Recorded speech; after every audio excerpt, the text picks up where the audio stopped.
Existem alguns itens que estão fora de moda e podem deixar a sua casa com uma cara de casa antiga ou até mesmo uma casa brega. Mas brega é uma palavra bem subjetiva, porque vai depender aí do gosto de cada um, né, o gosto pessoal. Porém, eu preciso te alertar que esses itens eles não estão sendo mais utilizados, mas é como eu sempre falo.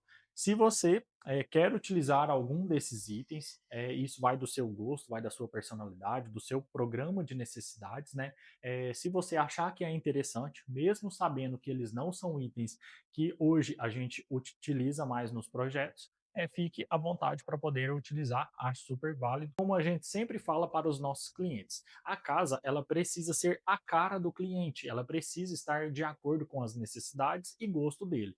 Mesmo sendo itens que não estão mais sendo utilizados, que não estão mais na moda, eu acho super válido utilizar eles se ele atender o seu gosto. Mas esses itens, eles podem sair de moda e voltar, como por exemplo o cimento queimado. O cimento queimado, antigamente, ele era muito utilizado em casas mais humildes por ser um produto mais acessível e hoje ele voltou com tudo no mercado.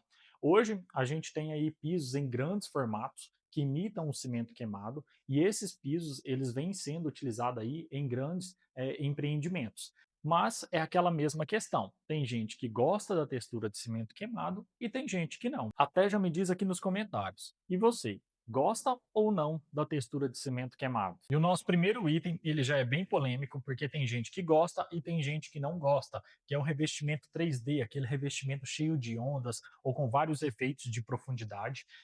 O revestimento 3D, até pouco tempo atrás, ele era muito utilizado em fachadas, painéis de TV, detalhes decorativos, lavabos.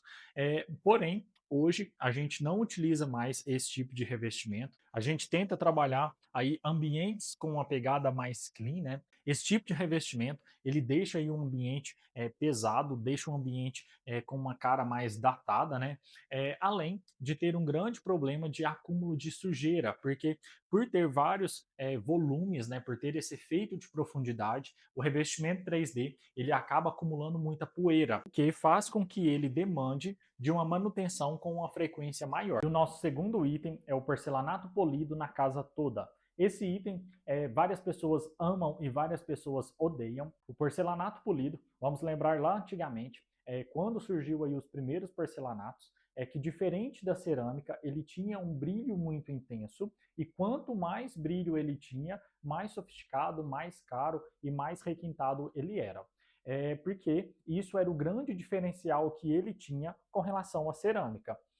Com o passar do tempo, percebeu-se que o porcelanato polido ele não era tão prático para o dia a dia, porque se cair um cabelo de longe você consegue ver, ele ranha com mais facilidade, se estiver molhado ele escorrega bem mais do que o porcelanato acetinado, e ele também demanda de uma manutenção mais pesada para ele não ficar embaçado. Mas claro que se ele estiver limpo, ele passa uma sensação de uma casa mais limpa, mais higiênica, né? Do que os outros tipos de porcelanato devido ao grande brilho intenso. Mas o grande problema do porcelanato polido para mim é com relação à reflexão. O porcelanato polido ele acaba refletindo toda a decoração do ambiente, né? E o mais grave de tudo é que ele acaba refletindo ali toda a sua iluminação. Então ele vai refletir os seus spots, a sanca, tudo que tiver no teto de iluminação vai ser refletido no chão. E eu acho que isso cria uma poluição visual muito grande, além de impactar na sua decoração, deixa um ambiente mais carregado, mais pesado, com mais informações. Então, hoje a gente tem várias texturas para poder substituir o piso polido, e uma delas, que é a que eu acho mais interessante, é o acetinado. Porém, várias pessoas falam que o piso acetinado ele é difícil de cuidar, a manutenção dele é mais difícil do que do piso polido. Mas o piso acetinado, temos várias texturas dentro desse grupo acetinado. Uma das que eu mais gosto é aquele acetinado aveludado, porque ele traz um acabamento sofisticado, é um piso fácil de cuidar e ele deixa o seu ambiente mais requintado, porque ele não vai impactar na sua decoração. Ele é mais clean, mais sofisticado. Mas isso não quer dizer que eu não utilize piso polido. O piso polido, quando o cliente quer colocar, a gente tenta até trabalhar uma linha coordenada, que é quando a gente tem o mesmo piso polido e acetinado com a mesma textura. Nesses casos, eu utilizo o piso acetinado no chão e o piso polido nas paredes, como parede de um banheiro, na parede de uma cozinha, mas os dois têm a mesma textura. O que vai mudar é ali a superfície do acabamento. A gente coloca o piso polido nas paredes e o acetinado no chão. O nosso próximo item são as soleiras. Antigamente, as pessoas gostavam bastante de utilizar as soleiras para dividir os ambientes. Por exemplo, de uma sala para um quarto, de uma sala para um corredor. Todos esses ambientes eram divididos por uma soleira. Isso fazia com que o piso tinha uma quebra visual e ficava bem poluído. Hoje, a tendência do mercado é a gente utilizar o mesmo piso no chão inteiro sem ter essa quebra visual. A gente não coloca mais as soleiras para dividir os ambientes, fazendo com que o piso vai unicamente em todo o chão, fazendo com que a gente não tenha essa quebra visual. Mas isso não quer dizer que a gente não utilize mais as soleiras. As soleiras têm os locais onde precisamos utilizá-las, como por exemplo, quando a gente vai mudar o nível de um ambiente, por exemplo, de um corredor para um banheiro, de uma cozinha para uma lavanderia. Nesses casos, como a gente vai ter uma mudança no nível, para ter um acabamento melhor, a gente utiliza a soleira. Mas até nos nossos projetos, a gente gosta bastante de utilizar a soleira filete, que é uma soleira bem estreitinha. Eu gosto bastante de utilizar a soleira filete, porque quando a porta do ambiente está fechada, ela tem exatamente o mesmo tamanho da folha da porta. Então, quando a porta estiver fechada, ela fica imperceptível, fica vendo apenas o piso. Mas não é sempre que a gente pode estar utilizando esse tipo de soleira. E também, hoje no mercado, tem várias outras alternativas para poder substituir a soleira. E me conta aqui nos comentários, você já utilizou algum desses itens na sua casa? E se esse vídeo já te ajudou, não se esqueça de se inscrever no canal e deixar o seu like. Já que estamos falando de pedra, o nosso próximo item é aquela moldura de granito que contorna os ambientes. Em casas mais antigas, é muito comum a gente ver uma moldura principalmente preta em volta dos ambientes e o piso no centro. O grande problema disso é que ela reduz o ambiente, ela faz com que o ambiente pareça ser menor do que ele realmente é.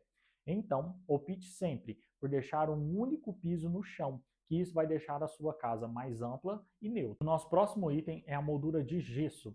A moldura de gesso, hoje ela já não é mais utilizada, a tendência do mercado é ter tetos mais limpos, né, tetos mais clean, mas lá atrás, a moldura de gesso, ela ficou bem popular, porque a tendência do mercado era fazer forros, né, era rebaixar ali esse teto, só que o encontro do forro de gesso com a parede, porque antigamente era muito comum fazer o gesso de plaquinhas, né, de gesso, então o encontro entre as plaquinhas e a parede dava muita trinca. E uma solução que eles arrumaram para disfarçar, né, cobrir essas trincas, que é a dilatação, foi colocar uma moldura de gesso. E então essa moldura de gesso era colocada em volta de todo o ambiente para disfarçar essas trincas, que é a dilatação. Mas hoje temos outras alternativas, como a tabica metálica, para substituir aí essa moldura, né? A tabica metálica, ela é bem discreta, é um item bem interessante de estar aí utilizando no forro, né? E ela evita esse problema da trinca ali onde a gente tem a dilatação. E ela é um item que passa de forma imperceptível. Ah, mas eu não pretendo fazer um forro de gesso, quero colocar apenas a moldura. Não te aconselho a fazer isso. O meu conselho é deixar ali só a laje rebocada mesmo com a pintura, não coloque a moldura, porque ela vai deixar aí a sua casa datada, mesmo que você não tenha ali um forro de gesso, né? Pretende colocar ali só a moldura, é mais interessante deixar ali só a laje, mais clean, só com a pintura. E o nosso próximo item, ainda falando sobre gesso, são as sancas muito rebuscadas, aquelas sancas curvas. Antigamente era muito utilizado esse tipo de sancas, principalmente em salas de estar, que são aquelas sancas mais curvas, cheias de detalhes. Hoje, a tendência do mercado é utilizar um teto mais liso, um teto mais clean. Isso traz um ar mais sofisticado para o seu ambiente. Aqui no escritório, a gente gosta bastante de utilizar a sanca no cortineiro, porque porque eu acho que dá um efeito muito interessante, fica um efeito bem agradável, aconchegante, traz um acolhimento ali para o ambiente, esse tipo de iluminação, que é uma luz indireta, que a gente consegue trabalhar ali na sanca. Mas, se você quer fazer algum outro tipo de sanca, além do cortineiro no seu ambiente, opte por sancas mais retas ou sancas periféricas, que são aquelas sancas que dão a volta no ambiente, porque quando iluminadas, elas vão trazer uma sensação bem agradável, bem aconchegante para o seu ambiente. E o nosso próximo item são os sofás. Ao contrário do que muita gente imagina, os sofás também saem de moda, principalmente se for aquele sofá cheio de almofada, um sofá muito grande, aquele que é retrátil, reclinável. Esse tipo de sofá, hoje em dia, ele já não é muito utilizado, apesar que eu sei que várias pessoas têm ele em casa, porque ele é um sofá da moda, porque as pessoas acham que por ele ter muitas almofadas, ele é um sofá confortável, mas almofadas não é igual a conforto. Esse tipo de sofá, por ser um sofá muito volumoso, se colocados em ambientes muito estreitos, salas muito pequenas, ele vai parecer ser ainda maior do que ele realmente é e vai ser uma barreira visual ali do ambiente. Uma forma de deixar o seu ambiente mais agradável, mais confortável, com uma pegada mais elegante, né, é trabalhar sofás mais estreitos, sofás mais lisos, mais retos, sofás que tem ali um encosto mais baixo, né, que não vai ter ali um encosto muito alto, como esses outros sofás, substituindo o seu sofá, que é volumoso, por um sofá mais estreito, um sofá mais liso, vai trazer aí um ar mais clean, mais elegante e mais sofisticado para o seu ambiente. Nosso último item é utilizar rejunte escuro no piso claro. Já ouvi várias pessoas dizer que iria usar, por exemplo, um rejunte grafite em um piso branco, porque o rejunte escuro ele mostra menos sujeira e encarde menos do que um rejunte branco. Só que hoje a grande tendência do mercado é justamente utilizar os pisos em grandes formatos, como 1,20 por 1,20, por exemplo, justamente para esconder o rejunte. O ideal ainda é que o rejunte seja uma cor muito próxima do piso, para que ele fique bem disfarçado. E então, as pessoas que pensam em utilizar um rejunte escuro em um piso claro, ela está escolhendo o rejunte de forma errada. Porque escolher um rejunte apenas para ele não encardir não significa que você vai ter um efeito estético bem interessante. O ideal é que você faça a escolha correta do rejunte. Existe hoje no mercado rejuntes que não mudam de cor e que são impermeáveis. Eu vou deixar aqui na descrição o link de um rejunte que é bem interessante. Ele atende esses requisitos. Ele é um rejunte que é impermeável e ele não muda de cor, o que é um grande diferencial aí do mercado. Como, por exemplo, se você colocar o rejunte branco no piso branco, o rejunte vai continuar branco aí pelo resto da vida, né? Então, ele é um produto bem interessante. E me conta aqui nos comentários, você tem algum desses itens na sua casa? E se esse vídeo te ajudou, não se esqueça de se inscrever no canal e deixar o seu like.